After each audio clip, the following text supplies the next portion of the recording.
მოგესალმებით დღევშუდობისას.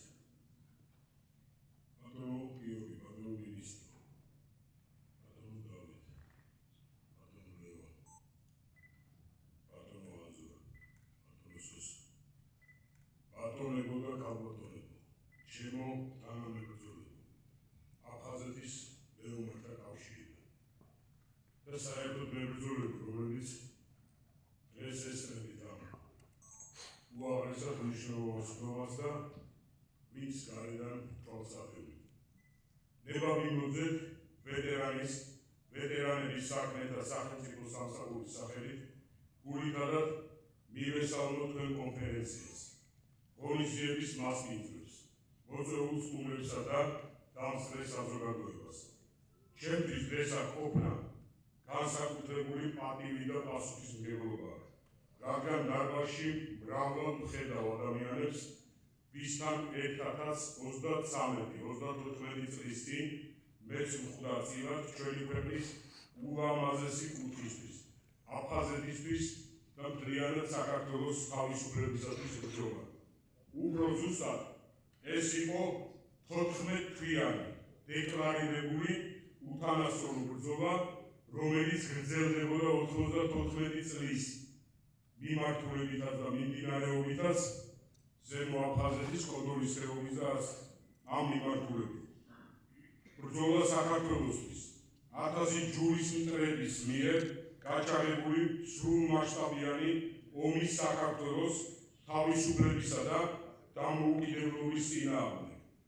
ომი, რომელმაც შინააშლილობის, მოყვასთა სიალკაცის, თუ სამშვიდობო შუამავალთა ღალატის მიუხედავად აფხაზეთის დამცველთა საოცარი ჭირთათმენის, თავგანწირვის, გმირობის არაერთი მაგალითი შემოგვინახა. სამშობლოსათვის ხალხადების სიმბოლოს წარმოადგენს ჩვენი თანამებრძოლი, ჩვენი უფროსი მეგობარი, ეროვნული გმირი ბატონი გენო ადამია. მე ჩემს სოხუმს უკანასკნელ წუთამდე არ დავთმობ. გენო ადამიანს დაგუკვამდე წარმოთქმული ამ სიტყვები შეაბიჯა უკრავებაში, როგორც იმ არაერთმა გმირმა, ვისაც ბედმა არ გუნა სამშობლოსათვის თავგანწირვა. დიახ, სამშობლოსათვის სიკვდილი სწორედ რჩეულთა ხვედრია. მე ჯარისკაცს, ვინც გაგრის დესანტის ოპერაციიდან მოყოლებული ბევრი თანამებრძოლი დავყარგე აფხაზეთის და საქართველოს ერთიანობისათვის ბრძოლაში. მათ შორის ოჯახის წევრიც.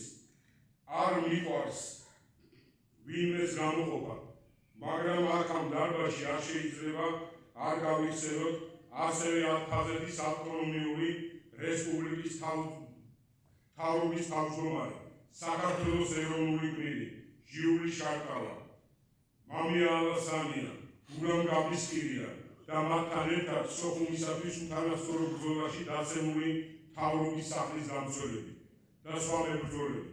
და რა კი გაგრა ვახსენე, გვერდსფერაული გაგრის დაცემის დროს გადამხდელთა მიერ დახვრეტილი ქალაქის მერის მოვალეობის შემსრულებლის მიხეილ ჯინჭარაძის თავდადებას. და რაოდენ სიმბოლურია დღეს, რომ მისი შვილი ბატონი გიორგი ჯინჭარაძე აფხაზეთის ავტონომიური რესპუბლიკის მთავრობის თავმჯდომარეა დღეს.